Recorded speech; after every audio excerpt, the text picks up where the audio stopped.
Vamos a ver si a la tercera funciona. Vamos a ver. Yo voy a dar las clases por YouTube, ¿de acuerdo? Es decir, voy a generar vídeos, ¿vale? De los temas y ya le pasaré yo a Roberto, en este caso que es el delegado, la ubicación del YouTube. Y ahí yo haré repito la clase y ya en su caso mandaré los ejercicios, ¿de acuerdo?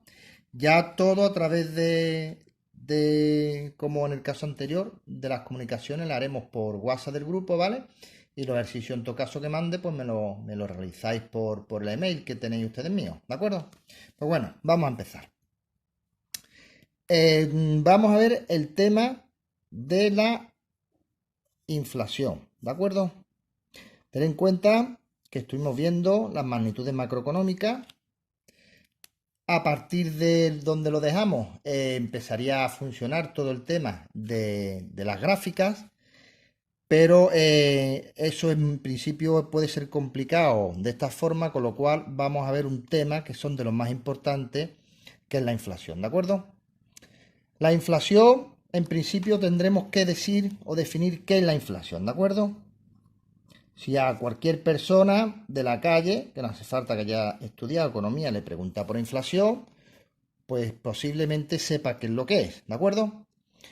La inflación, vamos a ver, va a ser la subida, lo voy a ir escribiendo, ¿vale? Para que lo tengáis, la subida, voy a intentar hacer buena letra, la subida sostenida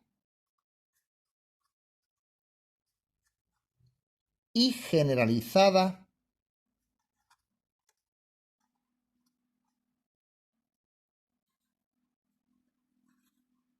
de precios.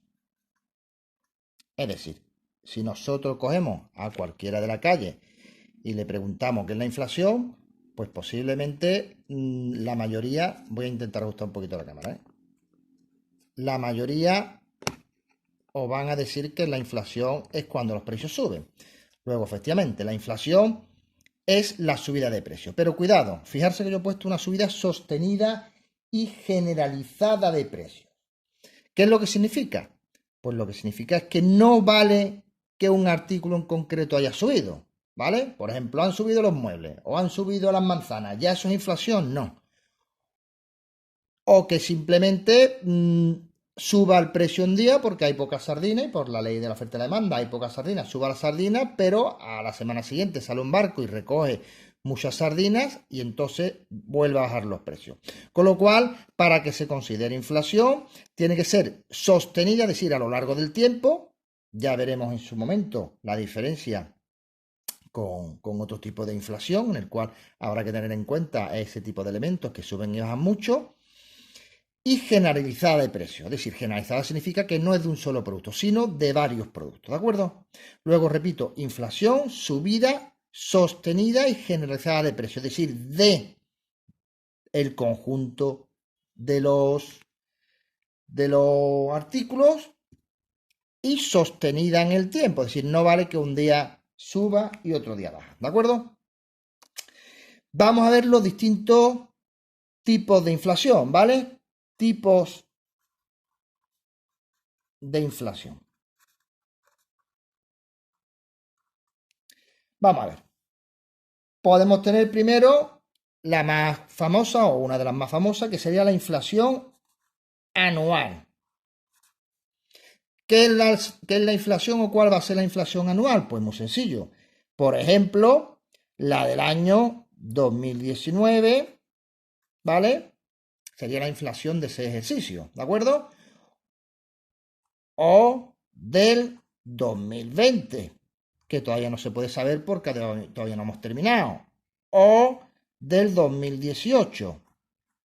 En definitiva, para que lo entendáis, lo voy a poner claro. La inflación anual va desde el 1 de enero del año X, lo estáis viendo bien aquí, hasta el 31 de diciembre de ese mismo año.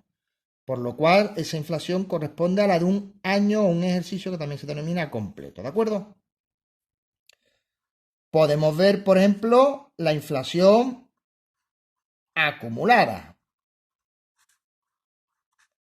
¿Cuál va a ser la inflación acumulada? Pues la inflación acumulada va a ser la que tengamos en este ejercicio desde el 1 de enero hasta el momento. En este caso, por ejemplo, sería desde el 1 de enero, por ejemplo, del año X o del año 20, vamos a poner el ejemplo en el que estamos del año 20, hasta, por ejemplo, el 31 de marzo del año 20, ¿vale? Es decir, la acumulada que lleva la inflación en este ejercicio. En este ejercicio, por ejemplo, si es hasta el 31 de marzo, o hasta el 30 de abril, o hasta el 15 de mayo, me da igual, ¿de acuerdo? Con lo cual, la anual va desde el 1 de enero hasta el 31 de diciembre y la acumulada va desde el 1 de enero hasta la fecha en la que estamos, ¿de acuerdo? Otra sería la interanual. ¿Cuál va a ser la interanual? Pues muy sencillo, también va a tener un año completo, pero va de fecha. Ahora pongo el ejemplo, lo veréis perfectamente, a fecha. Es decir, por ejemplo, del 1 de abril, por ejemplo, del 2019 al 31 de marzo del 2020. ¿De acuerdo? Con lo cual, fijarse, también es un año, igual que la inflación anual, pero mientras que la inflación anual lo que mide es la inflación de un solo ejercicio, la interanual mide la inflación de los últimos 12 meses, ¿de acuerdo? De fecha a fecha, con lo cual pongo aquí entre paréntesis últimos 12 meses. ¿De acuerdo? Bueno, existen otros tipos de inflaciones. Estas serían las tres más claritas, pero vamos a ver un par de ellas más, ¿de acuerdo? Una sería, por ejemplo, la inflación armonizada.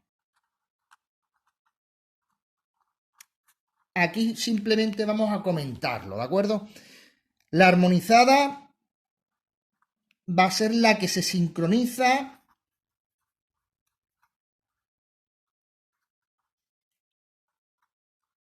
con el resto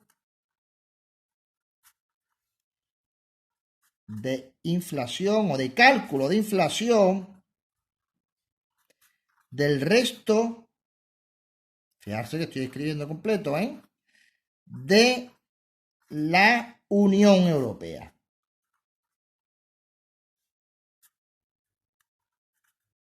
Ya veremos el sistema de cálculo que usa España para inflación. En este caso, la armonizada significa sincronizar, como dice la propia palabra, que sería un sinónimo de armonizar con el resto de la Unión Europea. Pero repito, la armonizada simplemente tenéis que saber que lo que hace es comparar y sincronizar con el resto de inflación de la Unión Europea, ¿vale? Y esta que vamos a poner ahora, que es la inflación subyacente. Alguien va a decir, joder, qué palabra más rara, ¿no? Vamos a ver. La palabra subyacer significa lo que hay debajo, lo que hay de fondo, ¿de acuerdo? Luego, la inflación subyacente, por favor, ahora lo voy a explicar, lo voy a comentar muy bien, es aquella que elimina,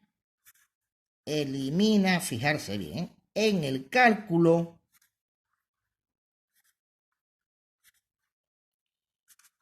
productos, espero que se vea bien, ¿no? Productos volátiles, de precios volátiles. Alguien va a decir, pues sigo sin entender nada, no os preocupéis porque os lo voy a comentar muy claramente. Vamos a ver. ¿Cuáles son los precios más volátiles? Pues, por ejemplo, os lo voy a decirlo en el ejemplo y ahora os lo voy a comentar. El ejemplo, los carburantes y el resto de energía, carburantes, los agropecuarios,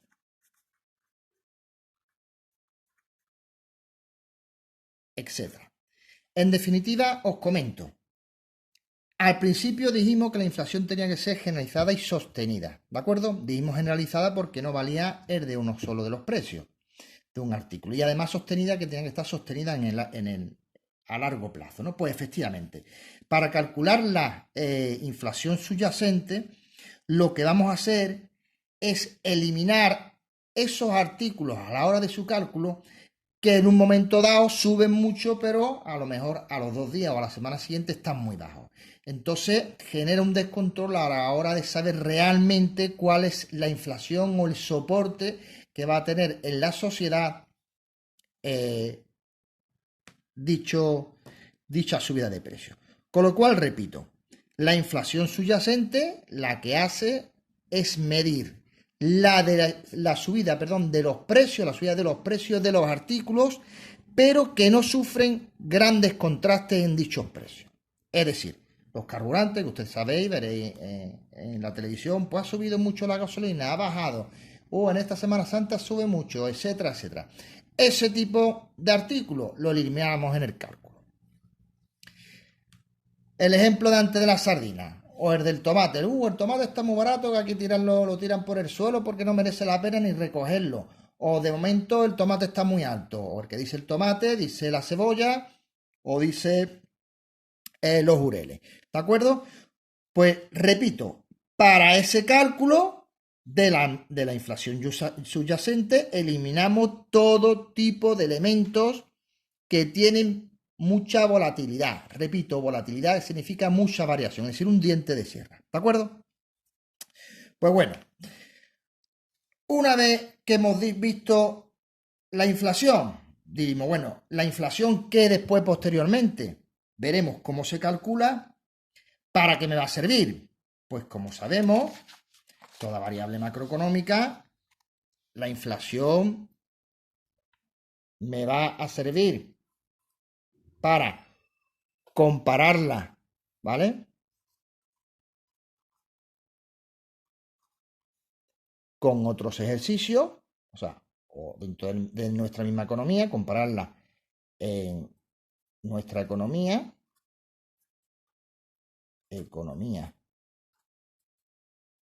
en el tiempo,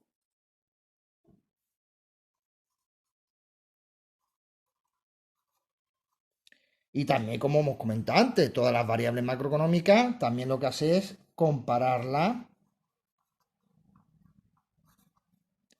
con el resto de países, ¿no? Sobre todo en este caso en la Unión Europea, que como comentamos antes, estaba la armonizada, la inflación armonizada, el resto de países, ¿vale?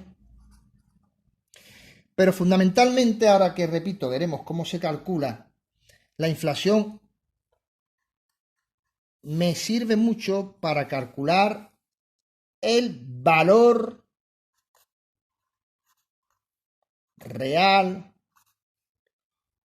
o poder adquisitivo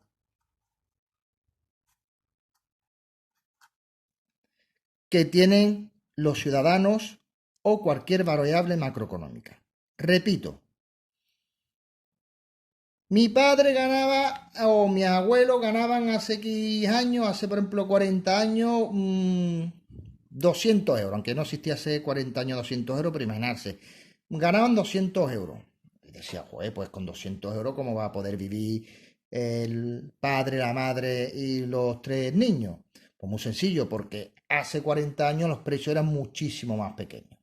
Con lo cual, 200 euros, por ejemplo, hace 40 años podrían equivaler, por ejemplo, a 1.500, 2.000 euros ahora. De tal forma que nosotros podemos ganar nominalmente, por eso veremos después las variables reales y las nominales, podemos ganar muchísimo más dinero, pero sin embargo, ganando más dinero poder comprar lo mismo. ¿Por qué? Porque si me suben el sueldo, pero a su vez me suben el precio de los artículos, al final yo sigo ganando lo mismo. Es decir, el poder adquisitivo, mi renta real, seguirá siendo la misma. ¿De acuerdo? Igual que como lo hemos comentado antes, con respecto al valor real de las variables macroeconómicas, que lo veremos un poquito más tarde. ¿De acuerdo? Bueno, pues yo creo que ya estamos en disposición de ver cómo se calcula la inflación. ¿De acuerdo? Por la inflación se va a calcular con el IPC, ¿vale?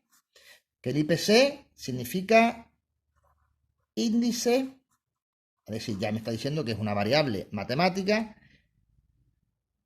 de precios al consumo. ¿Vale? Y a esto lo vamos a ver ahora en el siguiente vídeo que suba. Por problemas de megas y demás, es preferible hacer los vídeos más cortos y subirlo porque si no después tardaría mucho en subirse. Con lo cual, corto el vídeo y continuamos ahora, ¿de acuerdo? Venga.